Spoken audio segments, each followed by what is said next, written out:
இனிய காலை வணக்கம் அன்பு நண்பர்களே. சின்ன சின்ன அசைவுகளுக்கு கூட இந்த விதி கோட்பாடு உடன்படுகிறதா? இதுதான் இன்றைய தலைப்பு. அது என்ன சின்ன சின்ன அசைவு?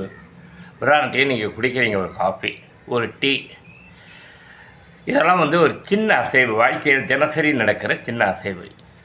இதுக்கு கூட விதி கோட்பாடு வருகிறதா அப்படின்றப்போ பகவான் ரமண மகரிஷி அவர்கள், ஆமாம், இந்த காஃபி டப்பராவை இப்படி தள்ளி வைக்கிறது கூட இந்த மணி இந்த நேரத்தில் நீ இப்படி குடிச்சிட்டு வைக்கணுங்கிறது கூட விதியின் கோட்பாட்டுக்குள்ளே கட்டடங்கி இருக்கிறது அப்படின்னு சொல்லிட்டு ஒரு கேள்வி பதிலில் சொல்கிறார்.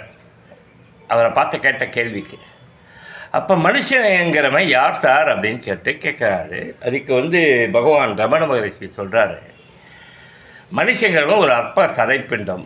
அவனுக்கு முயற்சி செய்வதற்கு மட்டும்தான் உரிமை இருக்குது. அதை தவிர்த்து அவனுக்கு எந்த அதிகாரமும் தரப்படலை அப்படின்னு சொல்லிட்டு முடிக்கிறார். இன்றைய காலை பொழுதில் இது எதுக்கு இதை சொல்லி எங்களுக்கு என்ன சார் யூஸ்? சொந்தமே செத்துவிட்டான். யார்? ரமண மகரிஷி. அவன் வாழ்ந்த காலம் 1800 சில்லற.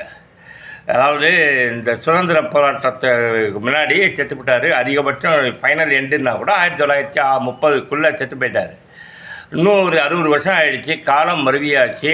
விண்வெளிக்கு ராக்கெட் விட்டு அதெல்லாம் தாண்டி கையில் செல்ஃபோன், ஆண்ட்ராய்டு ஃபோன் வர்ற காலம் வந்தாச்சு. ஆக மனுஷனுடைய முயற்சினால் என்னென்னவோ பிரயத்தனங்கள், என்னென்னவோ மாற்றங்கள், என்னென்னவோ அசைவுகள்லாம் புதுசாக உருவாயிடுச்சு. எக்ஸ்ட்ரீம் போயிடுச்சு. ஏவுகணை, அது இது, ராக்கெட், என்னென்னவோ பண்ணுறான் மனுஷன்.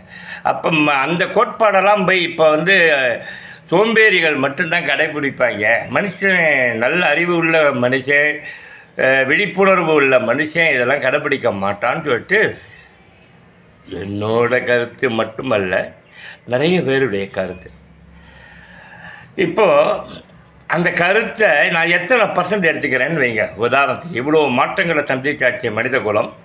அதனால் அதெல்லாம் சொல்லிட்டுக்கூடாது விதி கீதின்லாம் அப்படின்றதில் எவ்வளோ பர்சன்டேஜ்னு கேட்டிங்கன்னா, நானே சொல்கிறேன், என்னுடைய தனிப்பட்ட கருத்தை 50% தான் நான் ஏற்றுக்கிறேன்.